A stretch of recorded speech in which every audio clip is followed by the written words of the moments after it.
para sempre o destino de um continente. Eles sabiam como transformar solo infértil em terra negra e fértil. Sabiam esculpir do tronco de uma única árvore embarcações capazes de carregar 50 guerreiros. Sabiam ler os rios como quem lê o próprio futuro.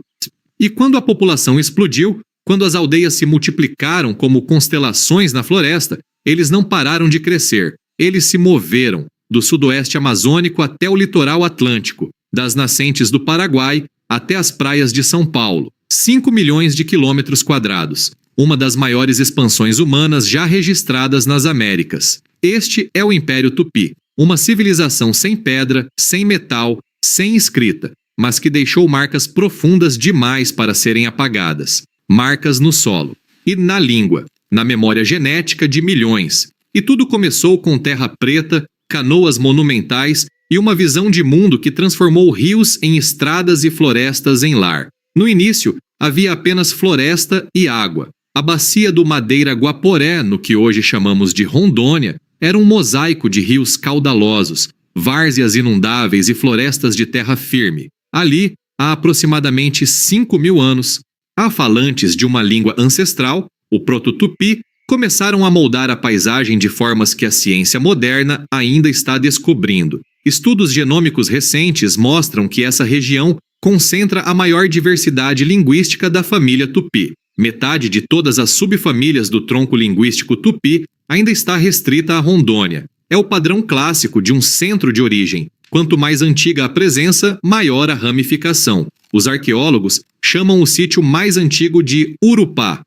5.070 anos antes do presente. Cerâmica corrugada, urnas funerárias, vestígios de uma vida sedentária sofisticada, ancorada em algo revolucionário. A Amazônia tem um problema. Seus solos são, em sua maioria, pobres. Vermelhos, ácidos, esgotados pela chuva torrencial que lava os nutrientes há milênios. Cultivar ali deveria ser impossível. Mas os ancestrais Tupi encontraram uma solução que desafiaria a lógica europeia séculos depois. Eles criaram solo, não por acidente, não como efeito colateral, mas deliberadamente. A cada dia, nas aldeias às margens dos rios, restos de peixe eram depositados em pilhas organizadas. Cascas de mandioca, ossos, cerâmica quebrada, carvão das fogueiras de cozinha. Tudo ia para montes específicos, distribuídos ao redor das malocas em padrões radiais. Ali, a matéria orgânica se decompunha lentamente, infiltrando nutrientes no subsolo. Mas o segredo real estava no carvão. Não qualquer carvão. Carvão feito em baixas temperaturas e poroso como esponja, capaz de reter água e nutrientes por séculos. Os Tupi chamavam esse solo enriquecido de diferentes nomes. Os Cuicuro, descendentes modernos dessa tradição, chamam de EGP, literalmente, onde se planta batata doce. E funciona. A terra preta amazônica é até 3 vezes mais fértil que o solo circundante. Contém fósforo, cálcio, zinco, magnésio e, o mais impressionante, ela se regenera. Mesmo após colheitas intensas, a fertilidade retorna.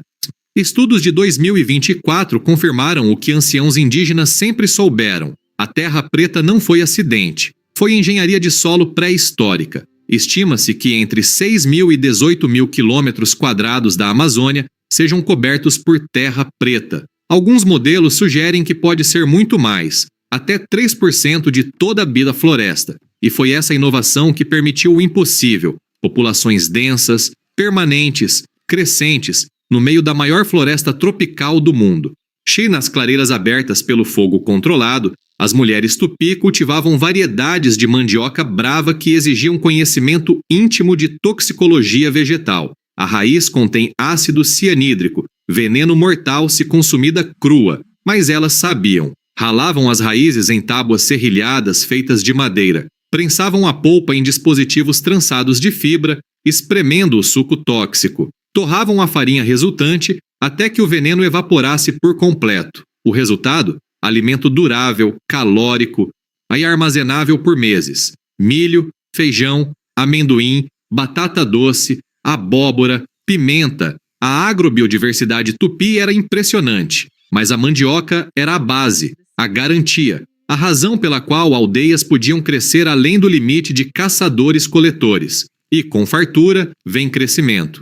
Entre 2.100 e 1.000 anos atrás, análises genômicas indicam que a população tupi quase dobrou, um aumento de 98,92% no tamanho efetivo da população. As aldeias ficaram maiores, mais próximas. Os recursos começaram a disputar espaço com um número crescente de bocas para alimentar. E então, os tupi fizeram o que fazem povos em expansão demográfica. Eles construíram estradas de água. Imagine um tronco de árvore com 15 metros de comprimento, talvez 20, talvez até 24, segundo relatos do século XVI. Agora, imagine esse tronco sendo derrubado com machados de pedra. Imagine fogo controlado queimando o interior, esculpindo lentamente uma cavidade, raspadores de concha removendo o carvão, calor, fumaça, suor, precisão, dias, semanas, meses de trabalho coletivo. O resultado, uma canoa escavada capaz de transportar 40, 50 pessoas, guerreiros, famílias, cerâmica, sementes, ferramentas, tudo que uma comunidade precisaria para fundar uma nova aldeia rio abaixo. Os cronistas europeus ficaram pasmos. Francisco de Orellana, o primeiro europeu a atravessar o Amazonas no século XVI, descreveu frotas inteiras de canoas tupi cortando as águas. Os tupinambá da costa brasileira, segundo testemunhos portugueses, possuíam embarcações tão grandes que carregavam dezenas de remadores. Não eram apenas meios de transporte, eram tecnologia de ponta, arquitetura naval pré-histórica que transformava rios em rodovias e tornava a floresta acessível de formas impossíveis para quem viajava apenas a pé. Com solo fértil, agricultura estável e mobilidade fluvial, e os tupi tinham tudo que uma civilização em expansão precisa. E há 2.500 anos, algo mudou. Os rios começaram a se encher de vozes numa nova língua. O tupi-guarani havia nascido, e com ele, a maior onda migratória da pré-história brasileira. Por volta de 2.500 anos antes do presente, nas águas turbulentas da confluência entre os rios Tapajós e Xingu, uma ramificação linguística se consolidou. Se os falantes de tupi-guarani, um dos ramos da grande família tupi, começaram a se mover para fora do coração amazônico. Não foi uma fuga, não foi uma guerra, foi crescimento. Populações em expansão precisam de terra. E os tupi-guarani tinham o pacote completo: agricultura de alta produtividade, domínio fluvial, organização social baseada em malocas comunais que abrigavam até 30 famílias estendidas. A expansão seguiu 2 eixos principais. Um grupo desceu o rio Paraná, penetrando as bacias do Paraguai e do Uruguai. Esses se tornariam os Guarani, os povoadores do sul e centro-oeste, mestres das florestas subtropicais e das planícies alagáveis. Outro grupo seguiu para leste, atravessando a bacia amazônica até alcançar a foz do rio Amazonas. De lá, viraram para o sul, acompanhando toda a costa atlântica até o que hoje é São Paulo. Esses se tornariam os Tupinambá, os senhores do litoral, os primeiros povos que os portugueses encontrariam em 1500. A expansão não foi uma corrida, foi ondas, pulsos, pausas e avanços. Modelagens computacionais de 2021 sugerem um padrão de pulso e pausa, um primeiro pulso de crescimento dentro da Amazônia, estabelecendo as subfamílias tupi. Depois, uma longa pausa, talvez por adaptação ecológica, talvez por saturação territorial. E então, há aproximadamente 1.750 anos, o segundo pulso, a explosão Tupi-Guarani. Grupos seguiam os rios principais. Quando uma área ficava populosa, famílias jovens pegavam canoas e desciam centenas de quilômetros até encontrar várzeas férteis desocupadas. Fundavam novas aldeias, plantavam mandioca, estabeleciam territórios de caça, e o ciclo recomeçava. Evidências arqueológicas mostram que essa migração evitava o cerrado, a savana central do Brasil. Os tupi eram povos de floresta. Seu modo de vida, sua agricultura, sua cosmovisão estavam ligados à mata. Onde a floresta ia, os tupi iam.